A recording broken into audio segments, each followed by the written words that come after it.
Contrapunto Primera Emisión. Contrapunto Primera Emisión. A esta hora de la mañana, ya en la mesa de trabajo, el economista Miguel Avilés Quingela, el director de la zona 8 del SRI, Sistema de Renta Interna. Acá con nosotros para informarles a ustedes, amables oyentes de la H Grande, cómo se va desarrollando la actividad de la recaudación de los impuestos y cómo hacerlo también, porque este ya es un nuevo año y en el mes de marzo y en el mes de abril los contribuyentes tenemos que cumplir con el SRI, porque así es la normativa. Buenos días, mi querido economista Avilés, ¿cómo le va a usted? Muy buenos días, estimado economista. Cuánto gusto poder estar en su prestigiosa radio y poder compartir con la ciudadanía temas de interés sobre la materia tributaria. Hablar de los resultados en la recaudación del 2007, ya tenemos las cifras definitivas, entre otras cifras de mucho interés, cómo estaban las devoluciones de impuestos, cómo ha estado la recaudación forzosa, los controles, los servicios que damos al ciudadano. Por otro lado, también para informar, como usted bien indica, sobre la campaña del impuesto a la renta, que corresponde en marzo y abril, pero hay otros dos elementos que me gustaría ampliar, sobre el calendario tributario 2018 y finalmente también comentar algunos aspectos de... ¿Y qué resultados hemos tenido con las fantasmas, no? También. Claro, por supuesto. También comentar los resultados y cuánto eso ha generado de recaudación para el fisco. Bueno, a ver, comencemos con un comparativo. El año 2017, el año 2016. ¿Cómo estuvimos ahí en la recaudación general? Muy bien, a nivel nacional, el Servicio de Rentas Internas recaudó 13.680 millones de dólares. Esto representa un crecimiento del 3.2% respecto del 2016. Sin embargo, hay que considerar que se aprobaron la ley de contribución solidaria, y eso genera una variación atípica en la estadística. Si quitamos la ley de contribución solidaria en el 2016 y 2017, porque una parte se recaudó en el 2017, tenemos un crecimiento del 9.4%. Y es una cifra significativa, casi 2 dígitos de crecimiento en la recaudación de impuestos para un año difícil. 2017 es un año complicado. Eso se debe, yo digo, a 2 razones, puede ser, ¿no? La primera, ustedes pudieron ampliar la base de contribuyentes o pudieron lograr que los contribuyentes existentes pagaran un poco más acercándose a la ley, a la normativa, y por otro lado también, ¿por qué no decir, ustedes fueron más eficientes en la recaudación? Economista, usted la tiene clara. En buena parte por la gestión del SRI. Ya. Ampliar la base de contribuyentes y que los contribuyentes que están inscritos paguen correctamente sus impuestos. Muy bien por ese lado, por la gestión del SRI, dar mejores servicios, hacer un fuerte control, construir cultura tributaria. Pero también la recaudación depende mucho del nivel de actividad económica. Sí, señor. Por mucha gestión que yo haga, si la actividad económica cae, la recaudación... Y se nota en el IVA. Así es. Se nota en el IVA, que tiene mucho que ver con el nivel de transaccionalidad. El otro son las retenciones en la fuente del impuesto a la renta, también te dice cómo está en la actividad económica. Es un indicador importante de el dinamismo de la economía. Y ese dinamismo lo vimos que se mejoró en el segundo semestre del 2017. Y eso es positivo porque genera expectativas favorables para el 2018. Y finalmente los cambios normativos también inciden en la recaudación de impuestos, pero por eso es que aislamos el tema de la reforma que hubo para las contribuciones solidarias por Manaví. Son los 3 aspectos que generalmente se evalúan: gestión del SRI, actividad económica y cambios normativos. Correcto. Ahora, en ese orden, economista Avilés, veamos cómo estuvo el impuesto a la renta, porque es otro indicador de cómo van las empresas. Por ejemplo, en el año 2016 hubo un monto, y en el año 2017 hubo otro monto. En ese orden, ¿cómo evolucionamos? Hablamos del impuesto a la renta. A ver, y le decía a un amigo, casualmente, que este mes de enero, que ustedes ya tienen, ¿cuánto ustedes recaudaron de IVA en el del mes de diciembre del año 2017? Que debo, así me imagino, que ese monto debe haber sido récord, porque realmente sí se movió el comercio, sí se movieron las transacciones en diciembre del año 2017. Usted es economista. A ver, el impuesto a la renta del año 2017, enero-diciembre de 2017 contra enero-diciembre de 2016, tuvo un crecimiento del 6%. Ajá. ¿Ya? Ahí tenemos que hubo un comportamiento interesante del impuesto a la renta, y del IVA de operaciones internas creció un 6.7%. Sin embargo, fíjese usted que el IVA de importaciones, conversábamos hace un momento que como en el segundo semestre se han disparado las ventas de vehículos, sobre todo, genera un impacto fuerte. El principal componente del IVA de las importaciones y del ICE de las importaciones es vehículos, están grabados con el ICE. El IVA de importaciones crece el 23.8% y el ICE de importaciones crece el 68%. Entonces aquí se ve que hay una mayor dinámica por el lado de las importaciones, que se traducen finalmente en ventas locales, ¿no? Correcto. Una empresa importa, paga un IVA en aduanas y luego genera la venta. No importaría si tuviera malas expectativas de ventas, pero en el sector automotriz las ventas se han disparado en el último semestre, y eso por lo menos habla bastante bien de la demanda agregada en la economía. Eso en cuanto a los resultados de enero-diciembre. Y específicamente en el mes de diciembre, el IVA de operaciones internas recaudó 121 millones de dólares, y el IVA y el ICE de operaciones y el IVA de importaciones recaudó alrededor de 49 millones de dólares. Entonces son cifras importantes que tuvimos en el año anterior y que ya van reflejando un cambio en la tendencia de la actividad económica. ¿Qué pasó en la provincia del Guayas? Porque estamos hablando a nivel nacional. Claro. En la provincia del Guayas sucedió algo similar. Recaudamos a nivel nacional, en la provincia del Guayas 4.144 millones, aproximadamente un 30% respecto de la recaudación a nivel nacional, y con un crecimiento igualmente sin contribuciones solidarias del 6% frente al año anterior.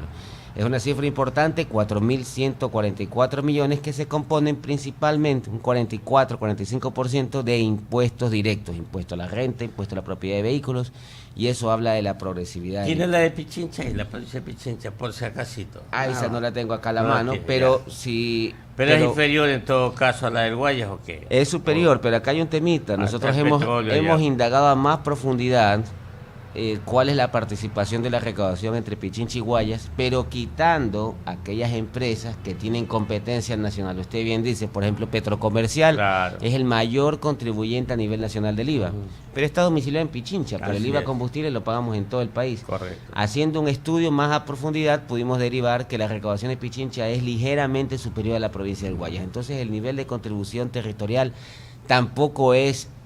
Lo de Guayas es a pulso. Pichincha, claro, tiene un comportamiento distinto. Claro, también, por ejemplo, la participación de las retenciones a las remuneraciones de funcionarios públicos allá es importante, están las matrices de todo el gobierno central.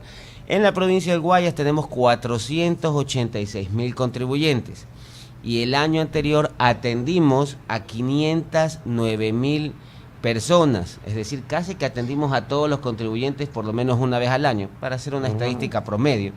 Y a través de la página web se atendieron 50 millones de pedidos de los distintos contribuyentes, ya sea para declaraciones, para facturaciones en línea, para suspender su registro único de contribuyentes, para pedir una devolución de impuestos, para pedir facilidades de pago ya por internet.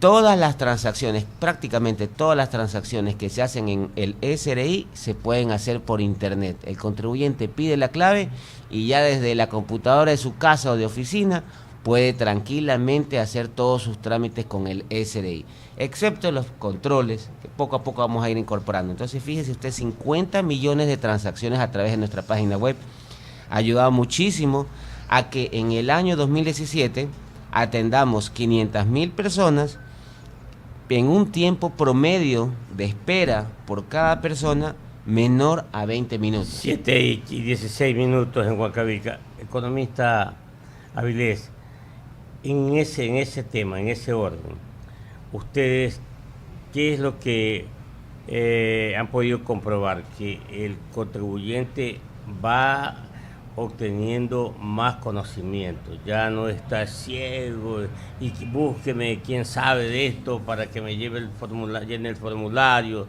esto, lo de aquí, lo de allá. Y usted lo acaba de decir, la gente entra vía internet o va a las oficinas del CRI. Va ganando conocimiento, sí, el contribuyente. Le digo mi experiencia a cargo de la dirección en Guayaquil, en Guayas. Yo tengo ya 8 años a cargo del SRI en la provincia del Guayas. Y mi percepción es que la mayoría de contribuyentes sienten temor al SRI, pero es un temor infundado más por desconocimiento. Entonces le damos mucho énfasis en la capacitación. En el 2017, por ejemplo, capacitamos a 52.000 ciudadanos, capacitaciones gratuitas, se inscriben por la página web, van, reciben su capacitación o siguen una malla curricular que hemos armado que le denominamos pasaporte tributario y usted recibe varios cursos gratis para entender lo básico de la tributación y poder cumplir a cabalidad. Entonces, en la medida que el contribuyente se capacita, ya no necesita de un tramitador, ya no necesita de un asesor tributario, ya puede entender, o por último, si no es el giro de su actividad, su negocio crece y ya no debe dedicarse al tema tributario, contrata un contador, pero él ya sabe. Entonces no lo va a engañar el contador o no lo va a meter en problemas. Adicionalmente, cuando un contribuyente de la provincia del Guayas se acerca al SRI por un problema, termina solucionándolo, y eso es lo que hemos tratado de mantener en la actitud y vocación de servicio de los más de 541 servidores que trabajan en la provincia del Guayas, de tal forma que se pongan del lado del contribuyente y encuentren la forma de solucionar un problema. Deberle al Estado no es un delito. No. Si un contribuyente tiene una deuda por una omisión, por un error de buena fe, se acerca, se corrige su declaración sustitutiva y presenta ante... Y hay los convenios de pago y también. Y pide facilidad de pago. Claro. Si debo $100, puedo pagar. Pido facilidad de pago y en 8 días me dan plazo para pagar $20. Y sobre los $80 restantes me dan plazo a 2 años sin garantía, con intereses, porque lo manda la ley. Y puede ser hasta 4 años con garantía. Y ha habido las amnistías también, pues, ¿no? Y ha habido la amnistía 2015 y los contribuyentes piden más amnistías, no es muy recomendable hacer amnistías a cada rato. Así es. Sin embargo, consideramos que es importante siempre tratar de entender la situación del aparato productivo. Pero yo sí me resiento cuando hay esas amnistías, ¿sí sabe? ¿Por qué usted se resiente? Porque yo sí pago, pues, cada día, pues. Pero está bien, pero... debe haber un premio para... Yo como tributarista le voy a decir que no es bueno una amnistía. No, sin embargo, creo que algunas empresas, la experiencia en el 2015 fue muy buena, porque algunas empresas desistieron de esos procesos judiciales, dejaron de generar tantos intereses que le incomoda a la empresa. Muchas empresas a veces deben, por decirle nuevamente, $100 y se ponen a impugnar, contratan abogados, más gastan en abogados. Ojo, que la amnistía es para los intereses. Lo que se hizo en el 2015 no se denomina amnistía, no es condonación de impuestos.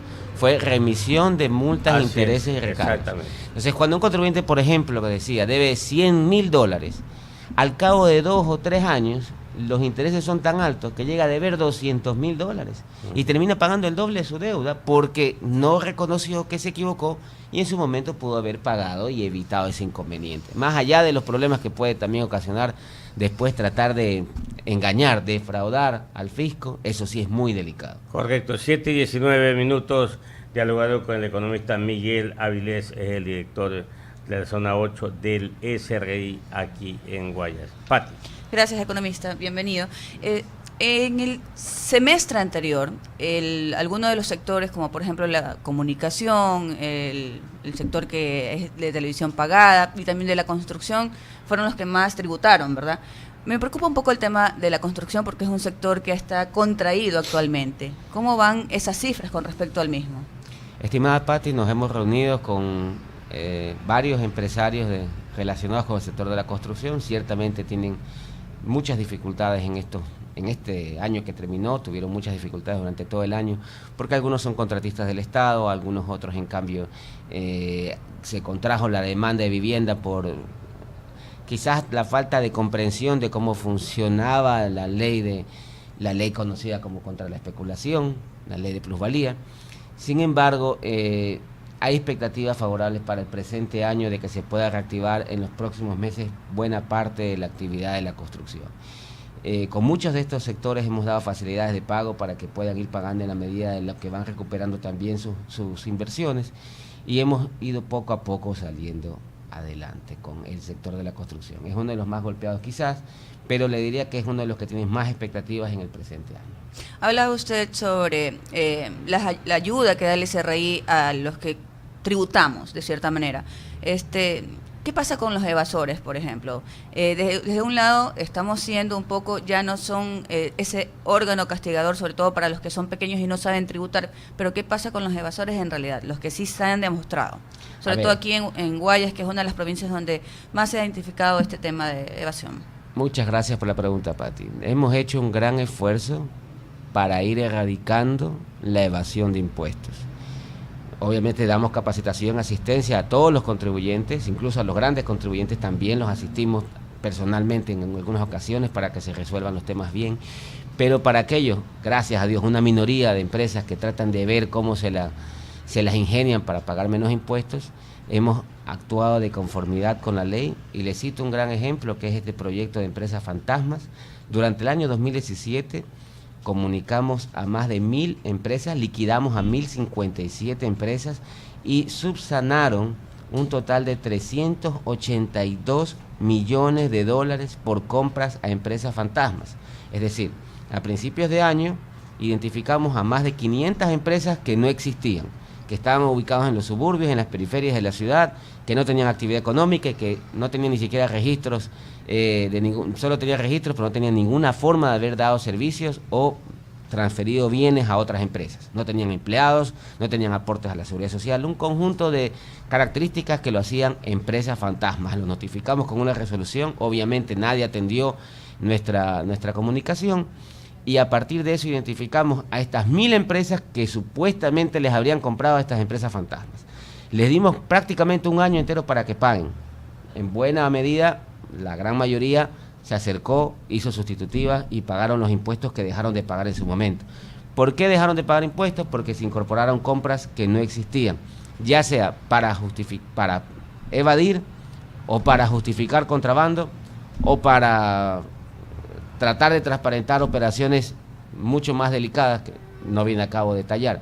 382.6 millones de dólares en compras a empresas fantasmas fueron subsanadas por estas compañías, y algunas de ellas que todavía no regularizan se encuentran con denuncias penales presentadas ante la Fiscalía. Hemos coordinado con la Fiscalía las acciones porque esta trama de inventarse gastos con facturas falsas es un comportamiento que está tipificado de acuerdo al Código Tributario y caracterizado como defraudación tributaria con sanción de prisión de 3 a 7 años.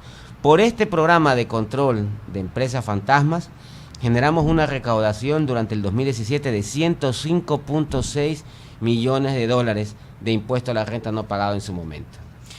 Usted hablaba sobre algunas restricciones que deberían tener para el otorgamiento de facturas, o cuáles son los requisitos fundamentales, más allá de los que ya están establecidos, con los cuales ustedes pueden hacer como una especie de auditoría antes de que se den, sobre todo este tipo de empresas que se crean de un día para otro. Bien, lo que hemos hecho es publicado cuáles son las empresas fantasmas para que no tengan operaciones las compañías con este tipo de empresas, y a su vez hemos insistido en que se haga una mayor rigurosidad en la forma en que califican a sus proveedores las empresas, porque ciertamente grandes empresas no tienen estos problemas, identifican bien a sus proveedores y no tienen inconvenientes, pero son empresas medianas y pequeñas, algunas que alegan que han sido estafados porque compraron a una determinada persona y aquella le dio una factura de una empresa falsa. Bueno, pues lo ideal es asegurarse que un proveedor sea una persona que no vaya a perjudicar de esa manera a una empresa. Bueno, y a todo esto, ¿cuánto vamos a recaudar, Dios mediante, el año 2018? ¿Cuánto aspiramos? Porque obviamente ustedes no tienen la lámpara de... La varita mágica. La varita mágica, la lámpara maravillosa, ¿no? Pero sí, hay un estimado. Estimado, todavía no tenemos la cifra exacta proyectada para el 2018, la estamos afinando, estamos coordinando a nivel interno para luego coordinar con finanzas, pero créame que vamos a recaudar más que el 2017. Siempre es posible, siempre hay espacios de evasión que todavía hay que cubrir, siempre hay también tenemos un optimismo respecto de la actividad económica en el 2018 y creemos que vamos a poder recaudar más de lo que hemos venido recaudando. Es lo que pasa en los últimos años, la recaudación viene creciendo paulatinamente. 2016 recaudamos 13.200 millones, 2017 13.680 millones y así vamos creciendo. Usted vea, como economista ya le ve más o menos la cifra 14.200, no se ponga tan generoso tampoco, porque después nos cuestionan de que hemos sobrevalorado las cifras. Muy optimista. Es importante ser conservadores, claro, y un poco realistas en la proyección de la recaudación de impuestos, que representa más del 50% del presupuesto general del Estado, sin considerar financiamiento. Entonces, cada vez es más importante que podamos generar estos resultados y que la economía pueda financiarse su actividad económica, actividad del sector público, a través de impuestos permanentes y no de ingresos volátiles. ¿Ustedes se han comparado con la región? Sí, hay un indicador que utilizamos a menudo para comparar el nivel de eficiencia de las administraciones tributarias. Se denomina la presión tributaria, que es la relación entre la recaudación de impuestos y el Producto Interno Bruto. Y en Ecuador esa presión tributaria bordea el 14% y estamos en un nivel dentro de América Latina más o menos aceptable, considerando que tenemos una tarifa del IVA de las más bajas de la región y un impuesto a la renta que, si bien es 35% para naturales, es, digamos que dentro del estándar en la región, tenemos un impuesto a la renta de compañías hasta el año pasado del 22%. Muy bien. ¿Algo más quiere decirle usted a los contribuyentes, a la ciudadanía? Sí, recordar que estamos ya en la campaña del impuesto a la renta. En el mes de enero hay que presentar todos los empleados en relación de dependencia su proyección de gastos personales para que no les descuenten bien. Esto se viene haciendo desde el 2007, yo creo que ya hay una clara conciencia de que hay que hacer en este mes la proyección de gastos personales, que en el año 2018 el tope de gastos personales es $14.651, pero sí, por la nueva ley, si hubiera una perspectiva de gastos por enfermedades catastróficas, raras o huérfanas, el tope llega hasta $22.540. También en el 2018 se podrán incorporar gastos personales en la proyección, y a su vez para la declaración del año 2019 se podrán incorporar gastos personales no solo por los hijos y su cónyuge que dependan de usted, sino también por los padres, siempre que perciban una pensión de jubilación inferior a un salario básico. Eso en el mes de enero. En el mes de febrero no se olviden que tienen que presentar su anexo de gastos personales de todas las facturitas que les dieron durante el año 2017. Cuando ustedes ingresen a la página web van a ver en su cuenta que ya están cargadas las facturas electrónicas que les emitieron a su nombre durante el 2017, pues tienen que agregar las facturas físicas. Aquellas personas con gastos que tengan mayores a $5.635 para el 2018. Y en el mes de marzo presentar su declaración de impuesto a la renta a tiempo y correctamente. Nada de usar facturas falsas, nada de andar comprando facturas, hacer lo correcto. Los ecuatorianos somos honestos y declaramos nuestros impuestos a cabalidad. Muy bien. El economista Miguel Avilés, aquí en Huancavilca 830M, es el director de la zona 8 del SRI. Esperemos que nos vaya bien este año 2018 y que luego de unos 4 meses volvamos a hacer una evaluación, a ver cómo vamos. Encantado, siempre a las órdenes para rendir cuentas a la ciudadanía. Y ustedes, puertas abiertas en el SRI. Por supuesto. Para todos los contribuyentes. Si un contribuyente tiene inconvenientes, las puertas del SRI están abiertas, siempre hay una solución para que puedan dedicarse a sus negocios y no tener problemas tributarios. Economista, que le vaya muy bien. Muchas gracias. Gracias por estar con nosotros. Huancavilca, la H grande de la información.